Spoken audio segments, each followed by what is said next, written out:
All right, well, it's 5:03 by my clock, so we're going to go ahead and get started.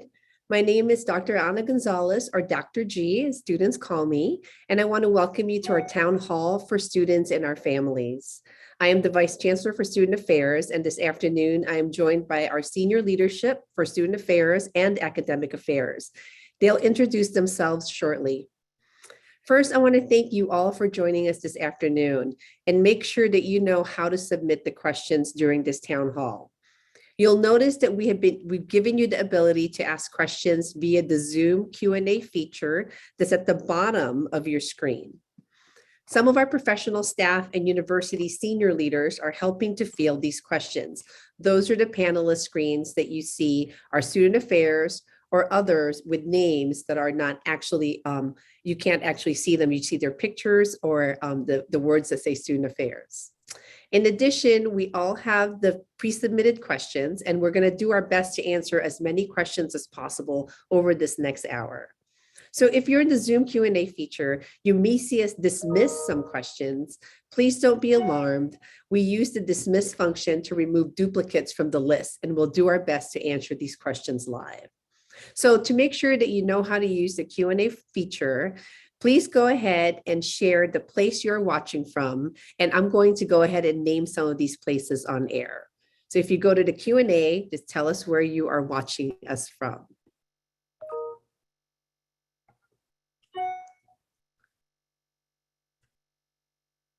New York City, Cincinnati, North Richard Hills, Texas, couple from Cincinnati, California, Boston, Philadelphia, El Paso, Texas. I like this Earth. Yes. Thank you. Well, thanks everyone. I appreciate all of that. And love the engagement and the humor. So finally, I want to say that this town hall is being recorded. Later this week, we're going to upload this town hall to the families.wustl.edu and the studentaffairs.wustl.edu websites. Finally, I want to thank all of my colleagues for joining me today. We have some extraordinary members of our community with us, and I'm so grateful for their commitment to our student experience. I will go ahead and have them introduce themselves now. Starting with Cheri, please. Hi, everyone. I'm Dr. Cheri LeBlanc. I'm the Executive Director at Habif Health and Wellness, our student health center here on the Danforth campus. Hello, everyone. My name is Kawanna Leggett. I'm the Associate Vice Chancellor for Student Affairs. I work with the Office of Residential Life and the First Year Center. Look forward to chatting with you all this evening. Hi, I'm Jen Smith. I'm the Vice Provost for Educational Initiatives. So I'm here representing my colleagues in academic affairs, and as also a professor of geology, I appreciate whoever recorded that they are participating from Earth. Well done. My name is Rob Wild. I am the Associate Vice Chancellor for Student Affairs, Dean of Students, and Chief of Staff to Dr. Gonzalez. And I also, for the purpose of this call, I work with several offices, one of which is Campus Life, which involves student groups, fraternities, sororities. I know we have some pre-submitted questions about Campus Life that I'm happy to answer. Thank you, everybody. Thank you all.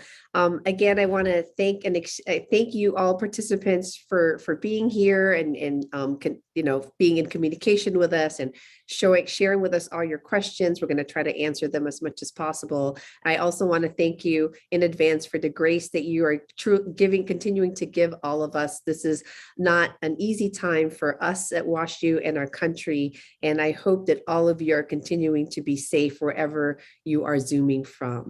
So with that, I'm going to go ahead and ask the first question. This is going to go ahead and go to Dr. LeBlanc. I received an email from UPS regarding free testing kits. Is this email legitimate? What if my email from UPS has the wrong current address listed? Yes, this is a legitimate email. It is the company that we have partnered with to send all of the students here in the United States their kit for their pre-arrival and entry testing. If for some reason that email or that address is incorrect, we are going to encourage you to find any test wherever you are to do a pre-arrival test. And then certainly these tests are going to be available on campus. So for when you get here to do your entry test, you can pick one up here on campus. There'll be various locations in the duck and other areas on site. Thank you, Dr. LeBlanc. The next question, I'm going to switch over to our academic colleagues, Dr. Smith. The university has said that all courses will be taught in person starting January 31st. Can students choose to return to campus but participate in courses remotely? What does the process to request approval for remote learning look like?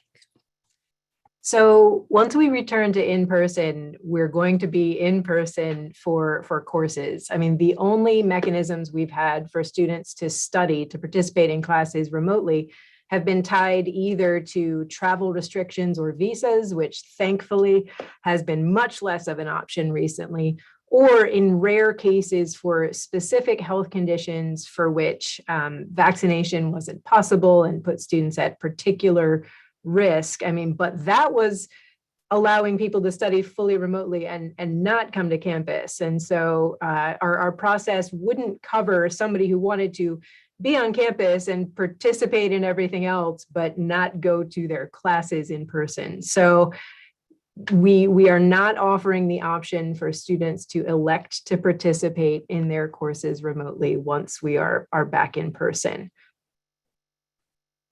Thank you. And as a follow-up for that, just to, if you can share, the current virus situation is concerning.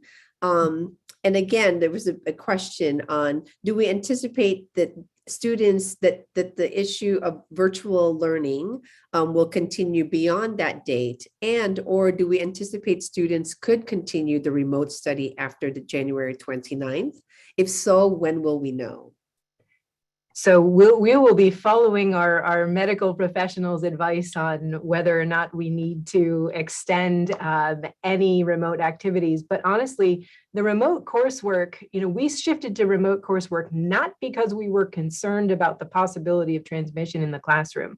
This was more about being able to delay on repopulating campus. I mean, over the entire time we've been teaching during COVID, there have been 0 instances of COVID transmission within our classrooms. And so going to class is one of the safest things that you can do in terms of COVID exposure. And so if we are able to be back in on-campus operation, my expectation is that we will be in person in classes. Now, I want to make sure everybody knows, yes, if somebody is positive for COVID or is, fails their self-screen and is awaiting results of a COVID test, absolutely, they will have excused absences. There will be lecture recordings for them to access. Their faculty will support them with any courses, any classwork that they miss. And so when I'm saying, no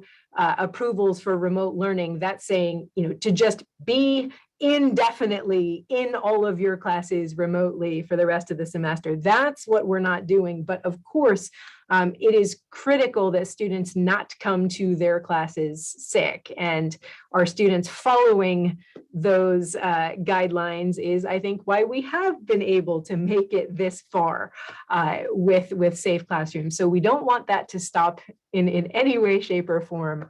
But basically, we want our students to be in the classroom as long as they are not sick. Thank you for that. Thank you. The next question is going to be for Dr. Wild. My student is very concerned about safety in the dining halls, as students, faculty, and staff often sit for periods of time unmasked and socializing even after they are finished dining. How will this be addressed during the time of Omicron, both in the dining halls and other buildings where people congregate? Thank you. That's a great question. And again, to be back in person, we are going to be together as a community with students, faculty, and staff together on campus. And that means in our libraries, in our fitness centers, in our classrooms, in our dining halls, in our dining spaces. As all of you know, the one of the more risky activities during the Omicron spike has been identified as being together unmasked, which happens when you're eating. Our dining team at WashU has been a part of the reason we needed some of the extra time to prepare for the return of students, was to prepare our dining experience. Our dining halls will be open, there will be seating. There may be some limited seating to start the semester as we monitor conditions on campus, although it's winter, so there will be seating.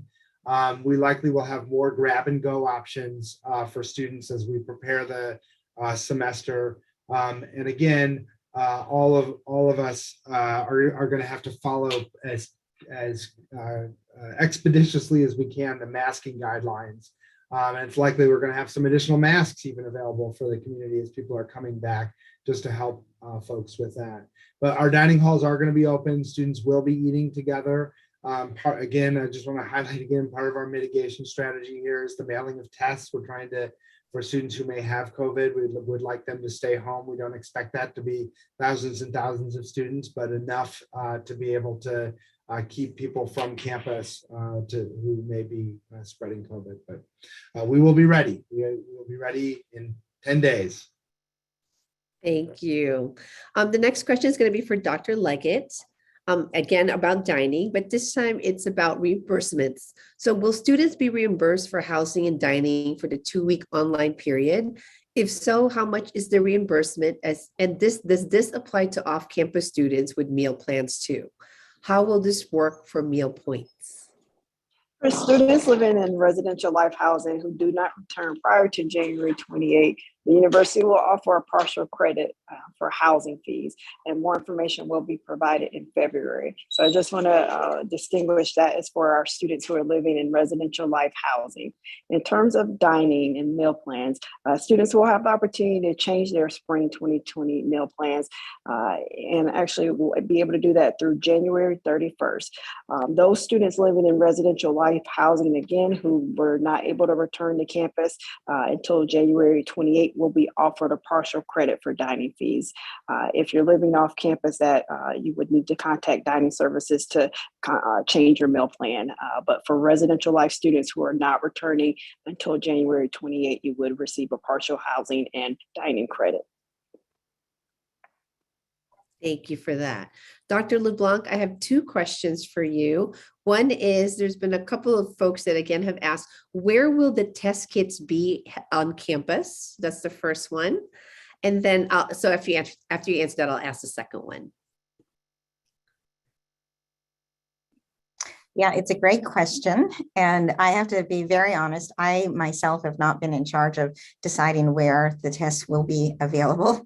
My understanding, and Dr. Wild, you may know more than I do, is that there will be several locations in the DUC and at other various places across campus, but I cannot tell you the exact space at this moment in time.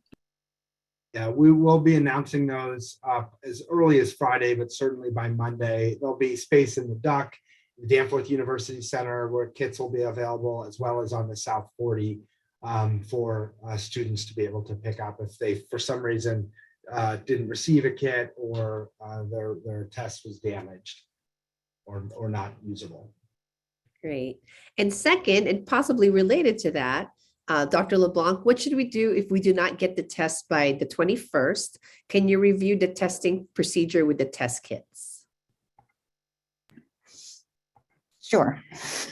So if you don't receive the test kit before you are going to leave to come back to campus, we're asking that you find any available test in your community and to use that test. What students should be getting sometime later today is an email that is from the university that will have a direct link to be able to upload the results of your test.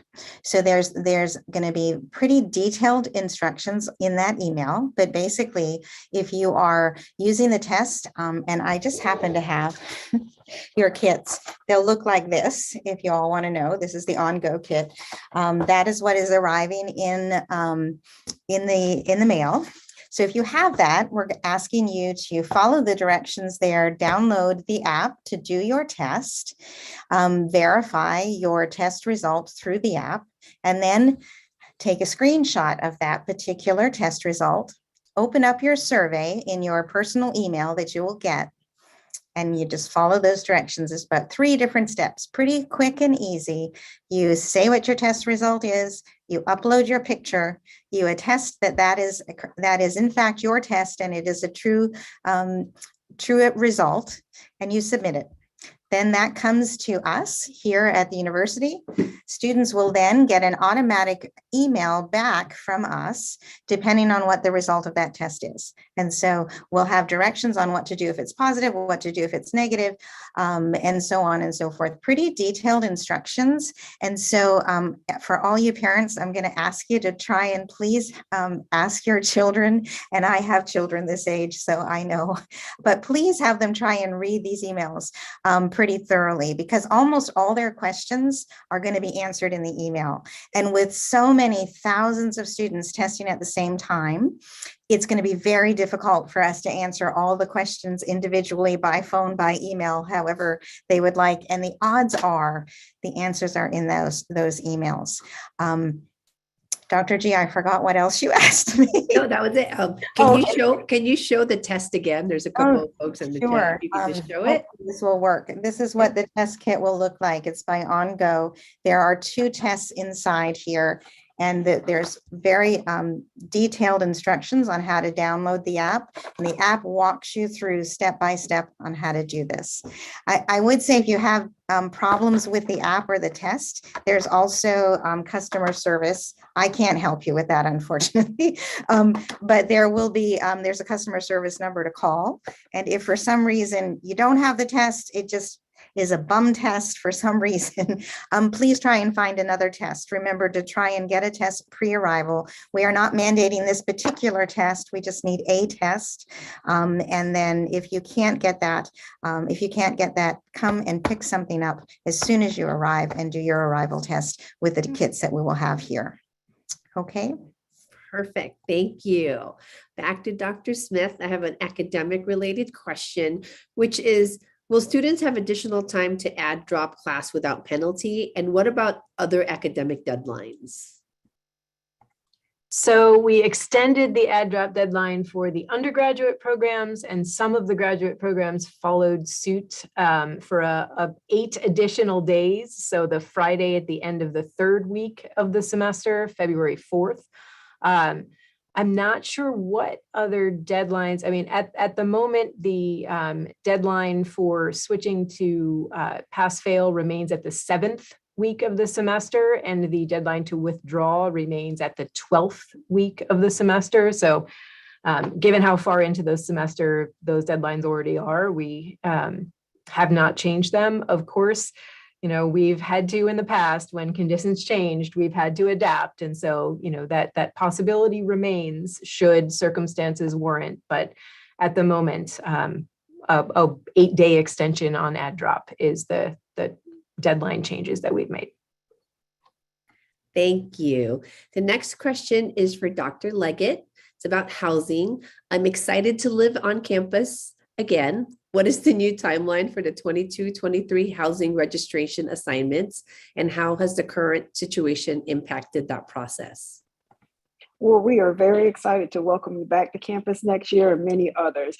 We have had to make slight adjustments to our timeline just to respect that students are at home, and we want to make sure they have the opportunity to connect with their friends in terms of our grouping process. We will officially kick off housing selection on February 1st, and the application will close February 14th. So we ask that you please get those applications in, and we'll be sending more information in soon about the process and the timeline. Thank you. We're going to go on to some student activities question. This is with Dr. Wild. Will there be any restrictions regarding any student activities for the spring? Good question. So in person for us on January 31st also means in person for student activities.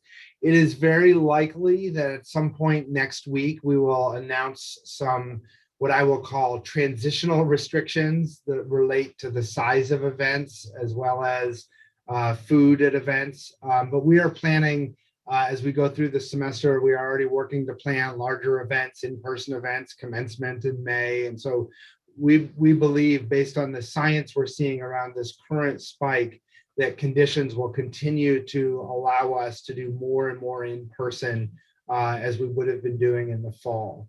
But we are going to be in person for student events on the 31st, and we know our student groups because we're talking with them, already planning those events. I do want to put in a quick plug. Our student union, our undergraduate student government, did a nice job of quickly pivoting when they learned the news of the university's remote start to change our activities fair. And I like what they did. Instead of pushing our activities fair, which is where student groups advertise themselves for membership, it's normally an in-person event. Instead of pushing that back to do it in person, we're holding it virtually this Friday from 3:30 to 5 p.m. So 2 days. So for students who are on the call or families who have students, encourage your students to check out our spring activities fair, one of the great kickoff events of the spring, for students to get involved in one of our over 400 student groups here on campus that are continuing to eagerly recruit new members. Thank you for that. I'm going to go back to Dr. LeBlanc. One question will be on boosters, and the next is about students who've tested positive. So the first question is, many peer institutions are requiring boosters. Why is WashU not currently requiring a booster, and are there any plans to do so in the near future? Thanks. So anticipating this question, because it has been a common question, my colleagues and I on the COVID Medical Advisory Group discussed this once again this morning. And I'm going to read my answer because I want to be sure that I'm representing this group to the best of my ability.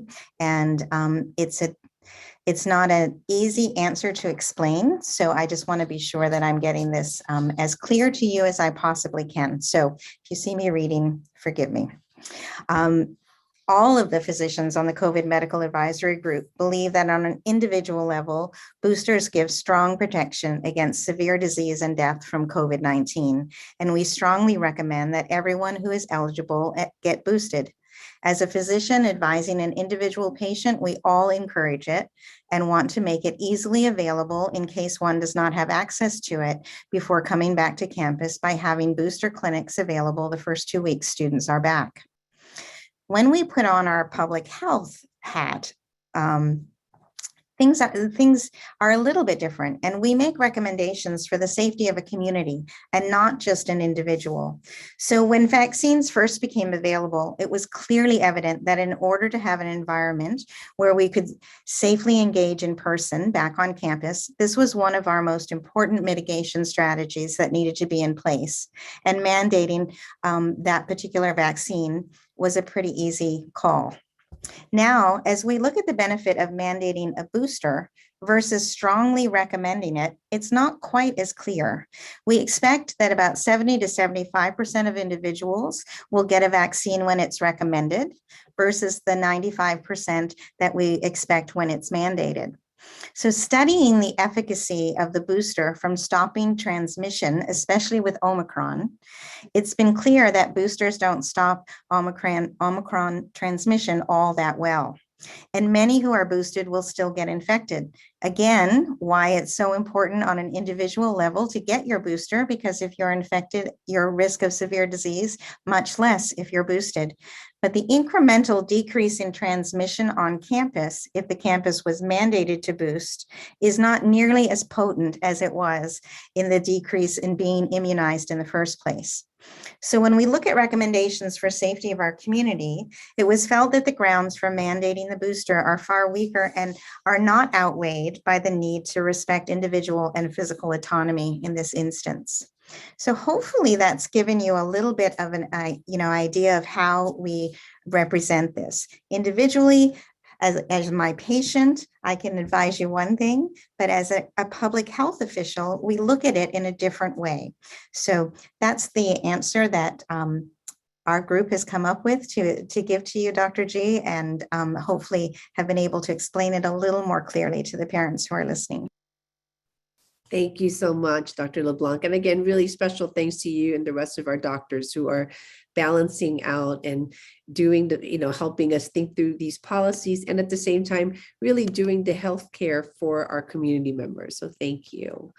I want to ask, actually, the next question is for you as well. It's going to be groups of COVID related COVID questions, specifically for those who've been infected.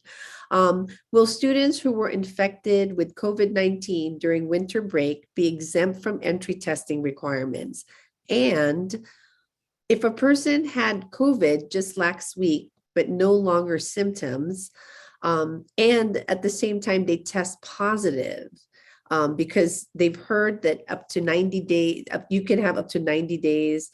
You can still test positive after having COVID, but they're no longer symptomatic or contagious.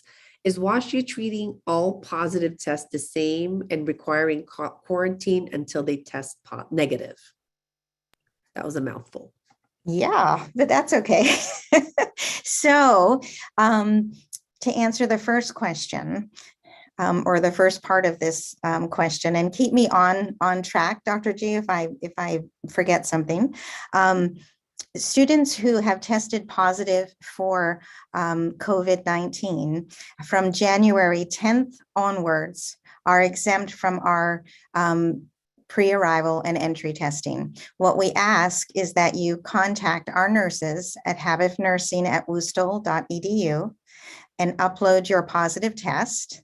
And again, after January 10th, if you've got a positive test, we expect everyone who's positive to then isolate and do what is expected for those who are positive. So here at WashU, our isolation is 7 days for a positive test. We expect you to follow with your physician or healthcare provider in your community to take care of yourself, to be sure you're doing well, to be sure you're recovering. End of isolation, you need to be fever-free for 24 hours. Your symptoms need to be reducing or not there. And it needs to be at least 7 days from the time of your symptoms start or the time of your positive test. So we chose January 10th as a cutoff because the test that we are using here is an antigen test.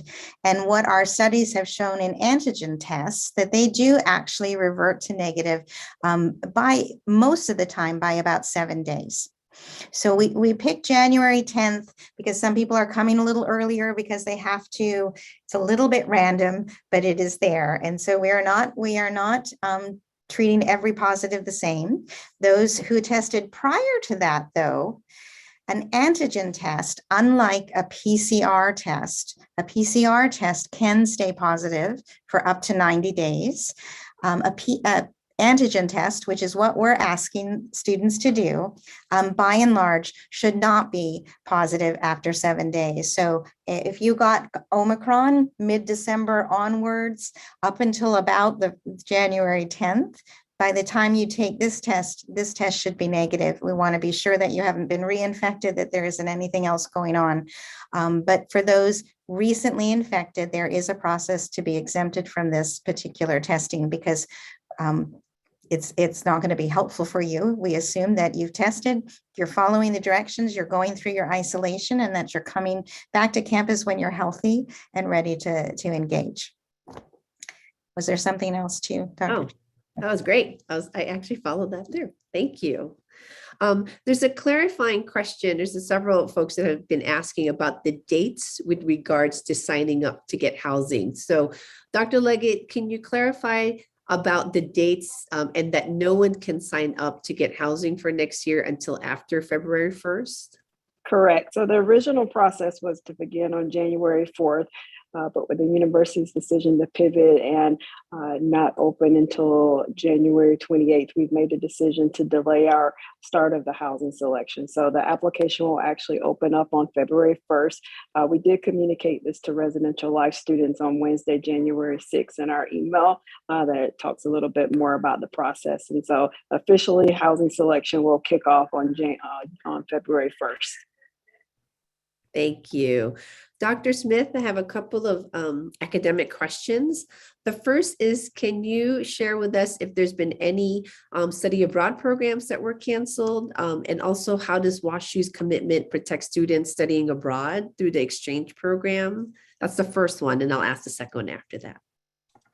So as far as I know, all of the programs that we vetted and approved for spring are currently going, and students, we had encouraged all of our students who were planning to study abroad to enroll in classes just in case, so that they had a backup, and we're maintaining that option for them until their program starts, so that they're able to make a decision kind of at the last possible moment. But I have not heard at the moment that any of those programs have been canceled.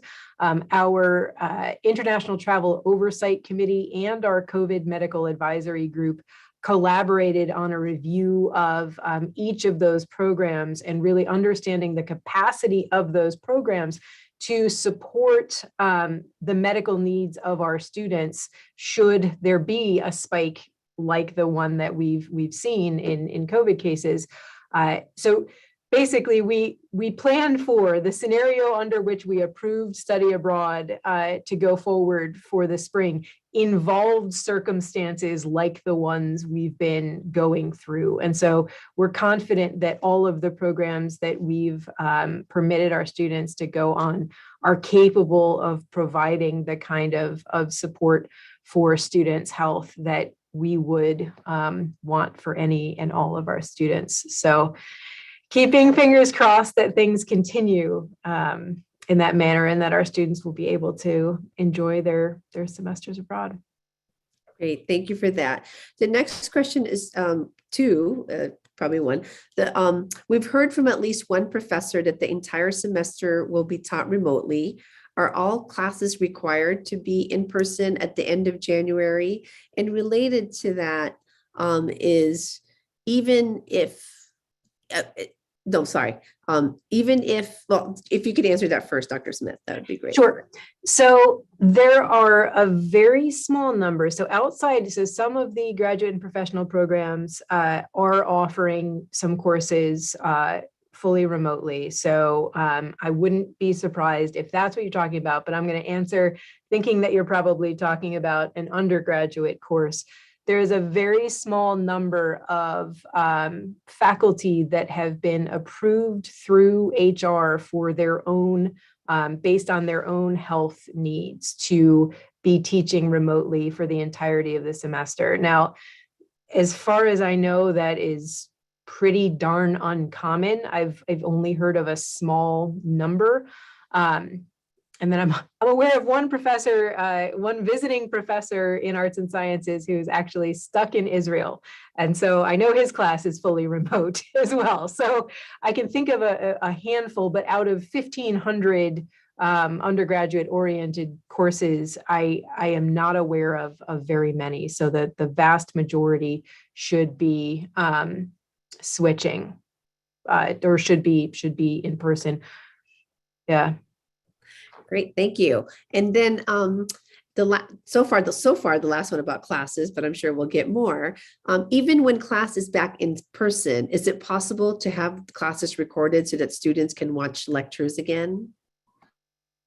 So we have extended the expectation that lecture format classes will be recorded and those recordings made available. We are not expecting discussion seminars or labs or studios to be recorded, because viewing those recordings doesn't necessarily give a student all that much engagement. And so faculty are working with students in those kinds of classes to figure out how they would make up absences. But we have continued the expectation that lecture style classes will continue to be recorded.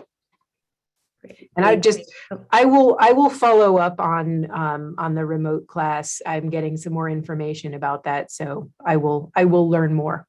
Thank you. Yeah. Dr. Wild, I got a couple of questions for you, and with regards to student activities. What facilities will be open to students? Will they arrive on campus? For example, library, rec center, etc. And I have a follow-up question for you about career services. Yep.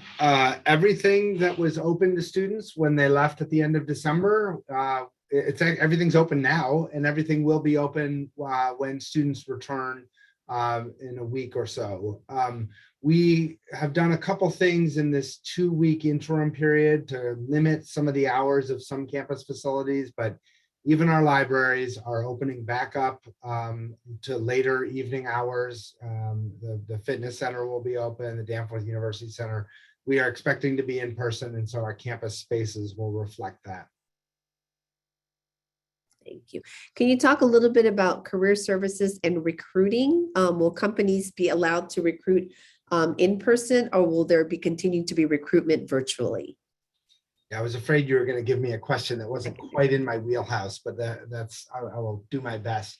That's a great question, and I think anybody who knows recruiting, either if you've experienced it as a student or if you're a parent or family member on the Zoom who works at a place that recruits on college campuses, knows that one of the great silver linings of this pandemic has been that we can do a lot of recruiting virtually.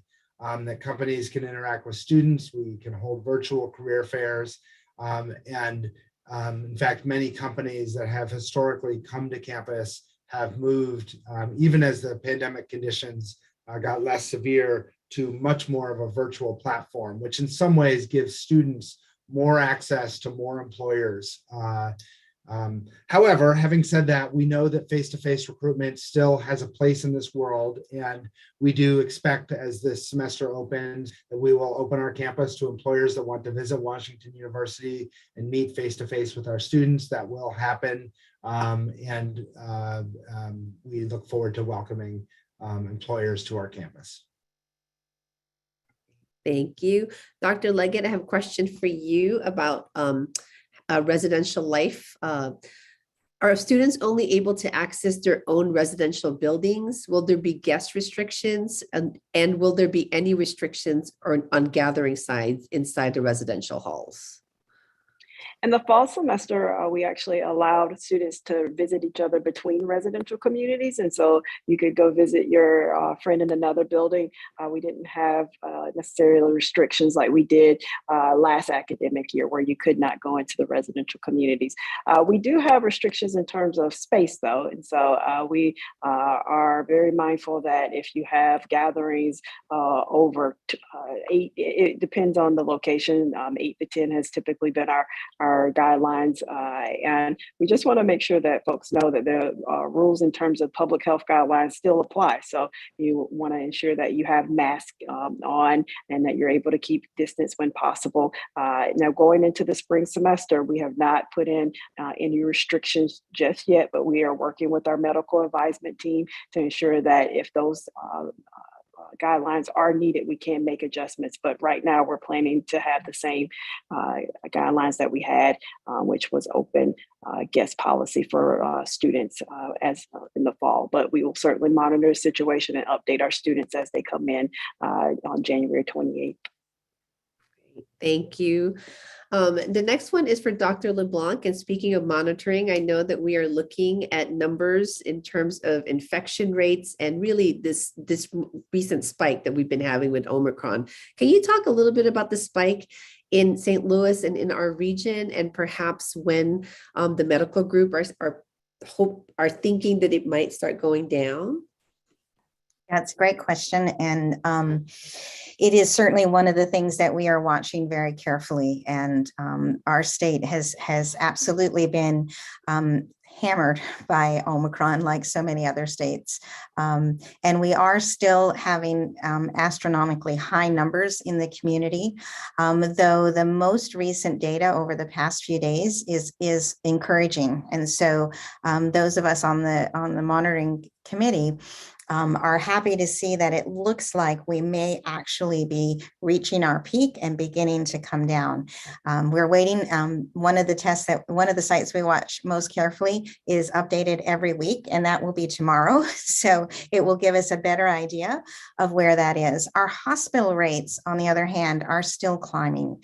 And it's not all that unusual. If we look at what COVID has done, often the rise in cases precede a rise in hospitalizations, right? And so they decrease.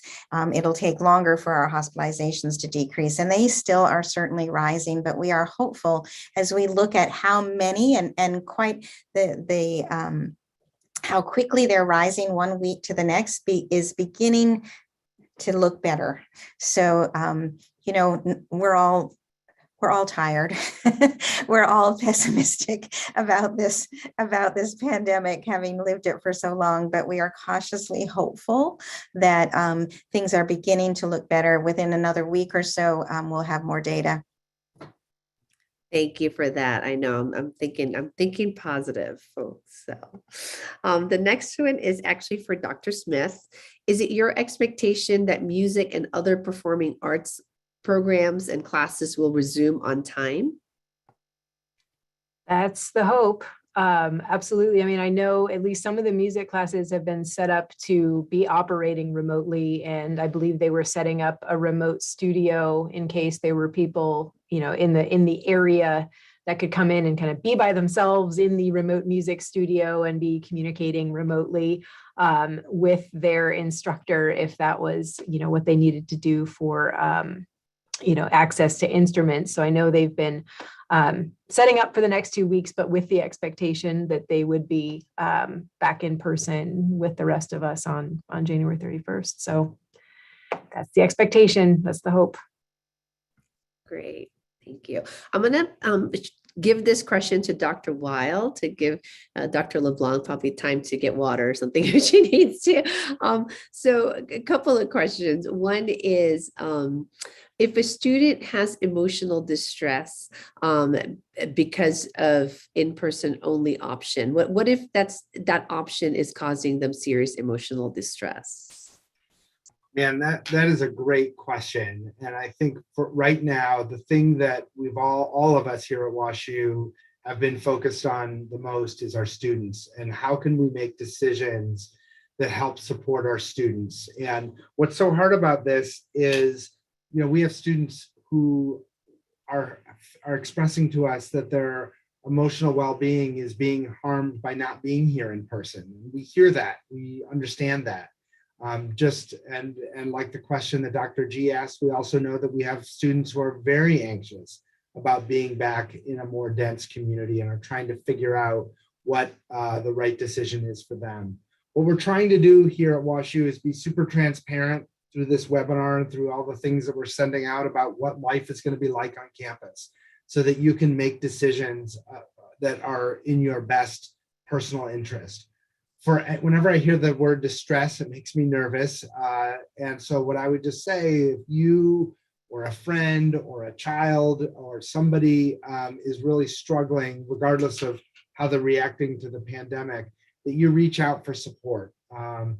Cheri works with a team in Habif of professional counselors who are here for our students and who have virtual counseling options if students are not comfortable being in person. I also want to put in a plug for something that you all keep hearing about called Timely Care, which is a really nice app. I know we've been talking about apps you can download, but if you are a student and you haven't downloaded the Timely Care app on your phone, lots of great health information about services through Habif, as well as mental health services if you would like to talk to somebody. And if you really are struggling with being back in person and being in the classroom or being in a lab, I know Dr. Smith would say this as well. Please talk to your professors.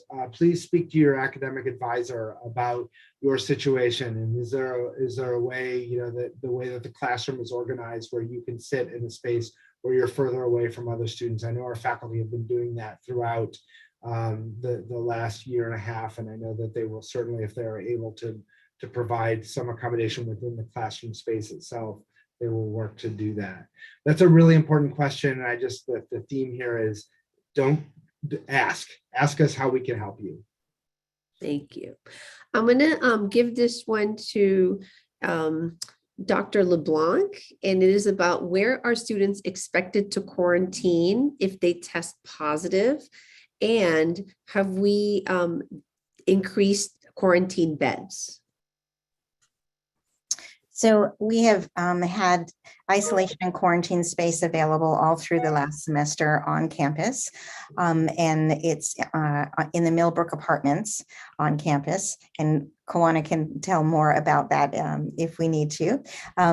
So here's what's going to happen. The most recent guidelines that we are following as it pertains to quarantine and isolation are this. If someone is not vaccinated, they have an exemption for medical or religious concerns, or they are not boosted and are eligible to be boosted, they will be asked to quarantine on campus if they have been exposed to someone. There's a difference between quarantine and isolation, and I think a lot of people kind of get those words mixed up. You quarantine if you are exposed to someone with COVID. You isolate if you yourself are positive. So if you have been exposed and you have not been boosted, or you have an exemption, you will be asked to quarantine in our quarantine space on campus for 5 days. If you live in a double room, we are doing what is called a post-exposure test on day 5 to be sure that you're negative to be able to go back. Okay. If you are positive and you live on campus, we will have you isolate in our isolation quarters in the same area in the Millbrook apartments. They're 2 different parts, but you will be asked to isolate for 7 days. And I know this is different than what you've read on the CDC website and what you may have in your own community, but our physicians were pretty clear that they weren't as comfortable with having our folks go back to double rooms and be back in dining halls just 5 days after they had been diagnosed with COVID.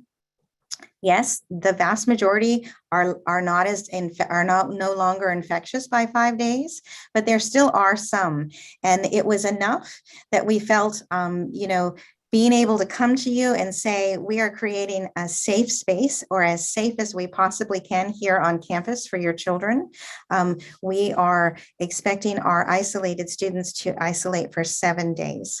And that way, we feel much more comfortable with them back in the community, back in the classrooms, back in dining halls, and so on.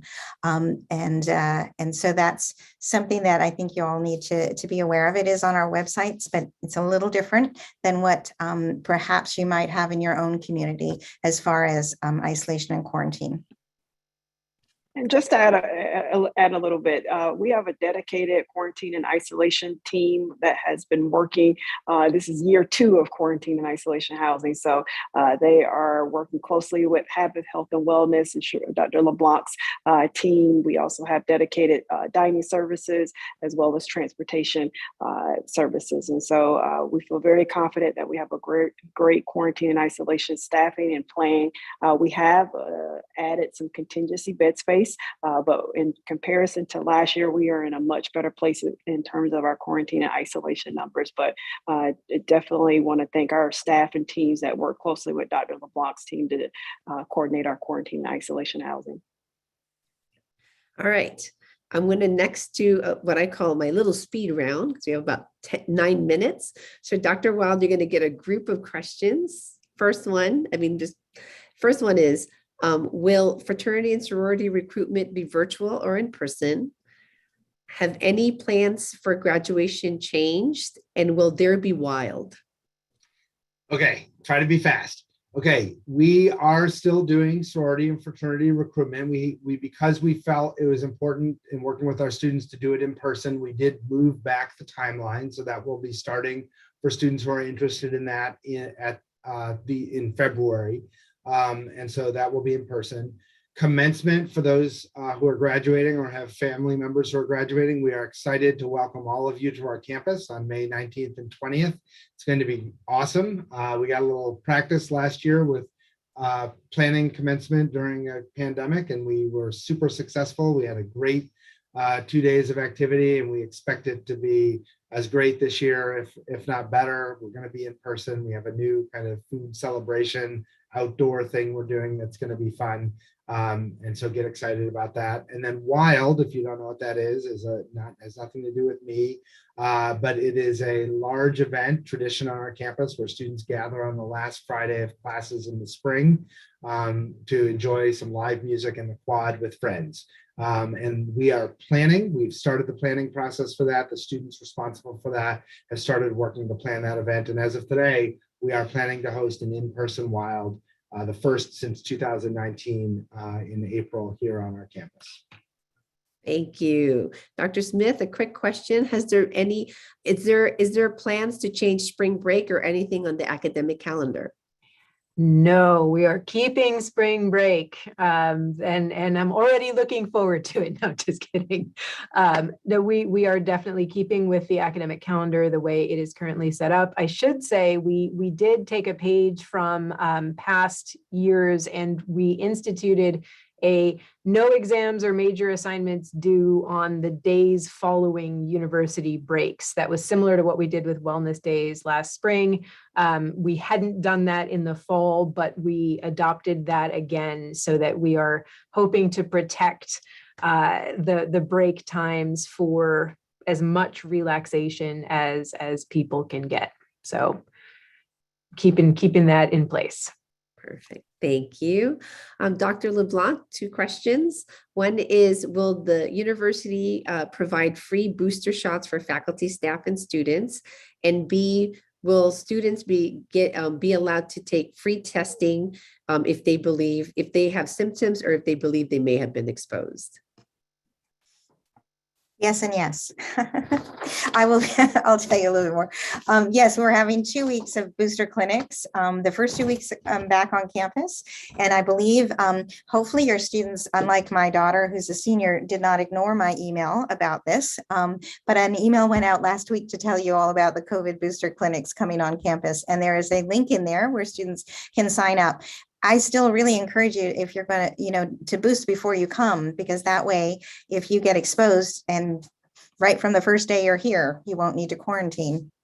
But there are free clinics available starting the first week back, and it will go for 2 weeks, Monday through Friday. So yes, for boosters, and yes, for testing. There's always been testing available. There always will be. Anyone with symptoms, worried about any symptom, even mild, we encourage you to reach out to us or the COVID call center, which is what you would find as a student on your self screen. If you say, yes, I have a symptom, it will tell you. And I don't have it up. I could demonstrate, but I don't have it on my phone up, but it will tell you to call that number. They will order a COVID test for you. Those have always been here. They always will be. We're also looking at trying to increase some of our optional testing, and more details about that will come as we kind of operationalize that a little more. Great, thank you.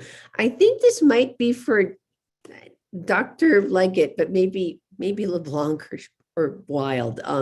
Students living on the South 40 have tried to register for the free COVID test, but have been rejected, saying it is a business address. How will students be able to receive the 4 free government tests?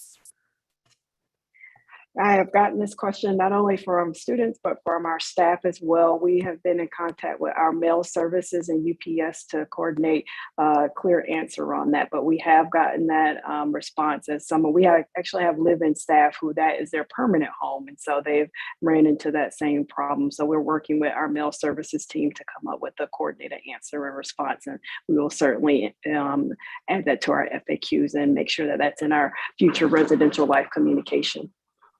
Thank you.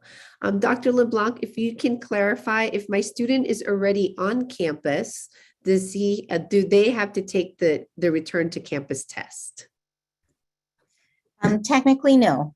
So I know it's confusing but if you are already here on campus, the requirement is to have at least 1 test. So you can email, you can reply to the survey and use it as a pre-arrival, or you reply to the survey that'll come a week later for your entry test. So technically, if you're already here, that that pre-arrival doesn't really mean much. So just at least do one and submit it.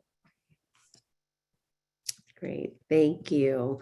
We are running that's about time. We are going to keep these questions just to let folks know, and we're going to do our best to continue to answer this. Before we go, and I know there's so many questions, I hope that you answered a lot. And before I conclude, I'm going to ask each panel member, starting with Dr. Smith, and then Dr. Wild, Dr. Leggett, and Dr. LeBlanc, if they can say just a quick thought in terms of how our students and families can continue to thrive during these, what we know is our difficult times right now. So Dr. Smith. I have been through, so I'm teaching an intro to earth science class with 120 students this spring. And I have to say that the humor and engagement that we had between my co-instructor and I and the class yesterday at our first class was incredibly rejuvenating. And so, taking joy in the things that we still can, and even if they're not what we hoped or expected they would be necessarily at the time, still finding those ways to connect and those ways to have fun with each other, I think is just trying to stay positive. Thank you. Dr. Wild. Like Dr. LeBlanc, I also have a student at Washington University, and he's a first-year student in engineering, and he was really pissed off at his dad when the university announced on December 30th that we were going to be remote the first 2 weeks. That was a hard 24 hours. But what we've talked a lot about is just, try to get back connected with the student groups that you were connected with. He's already been doing that. Somewhat virtually, and so they will be back in person. So they're already planning for their activities after January 31st. Just staying connected with those friends. He's been able to get together with some friends here in St. Louis from WashU. I think that's been helpful. You can still get together with other people during a pandemic. We've all learned that. They're just, when there's a spike in cases like that, like we're experiencing right now, you got to get boosted. You got to encourage your friends to get boosted.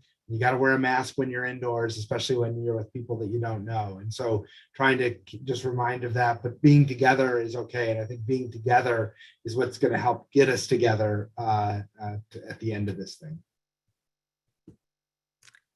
Dr. I echo many of the thoughts of my colleagues. I will say that we miss our students. And so delaying starts and not starting when we expected for everyone to return, that is hard for us as well. Two of the most positive experiences that I've had over the last 2 weeks has been when I've engaged with students. Last week, we welcomed back a small group of students for orientation who were joining us. And that was just great to see them. We had to transition to virtual, but they were all so resilient and excited to be together. And then this past Saturday, we kicked off our spring RA training. And so to see our RAs getting back and ready to be back on campus to welcome students back was so engaging. And so I just say thank you for your patience and your grace that you're extending. Check on each other, reach out if you need support. We're here for you all, but we can't wait to welcome back our community. And we've gotten through this. We had a really good fall semester, and our students continue to impress me with following our mitigation strategies we have in place. So I know that we have so much hope to continue that for the spring, and just wish you all well. And hopefully you're enjoying your virtual class experience right now. Dr. LeBlanc. Well, what can you say after all of this? But I would just say that as the physicians look at what's happening here in the state, and I know it's been very difficult to delay coming back. I truly believe it was the right decision for our campus. We are looking at the numbers right now, and it really does look like they're going to be coming down. And so giving us all that time to let the community settle and get you back, I think is a real positive, and it's gonna be able to get us doing what we want to be doing on a regular basis here. I would say, as a parent, and looking, trying to support your child. Take it one day at a time. It's an old cliche, but I got to tell you, this has been a very, very long pandemic. And when you try and look at it in the big picture, it can be very daunting. So take each day as it comes. Call your student, let them know you're there and you support them. And know that there are very many people on this campus who are here to really be supportive for your student. Not just the people on this panel, and absolutely, I know these people on this panel, and they care deeply, but there are many. And if you're concerned, please reach out. Thank you. Thank you all panelists for your time and your talent sharing that with us. Thank you all of our families and our students who are on this. I truly appreciate the grace that you're giving us and you're giving one another. And I want to just say that I hope that you are giving yourselves grace during these difficult times. We are working hard to bring you here. We want you here, and we will be bringing you back here, all of you, in a week and a half. So I'm looking forward to seeing you all back on campus. I certainly will be here that weekend to welcome you. So again, student and family members, we hope that you found this session helpful, and to our students in particular, really, I can't wait to see all of you when you come back here. Finally, you can find this recording of the town hall at families.wustl.edu, as well as on the Division of Student Affairs site at studentaffairs.wustl.edu later this week. If you have additional questions, I encourage you to email us, whether it's families@wustl.edu or our COVID email or the Student Affairs email. And so just wanted to say thank you again for participating. We look forward to continued engagement with all of you, and have a good rest of your evening or morning, wherever you're at. So thank you.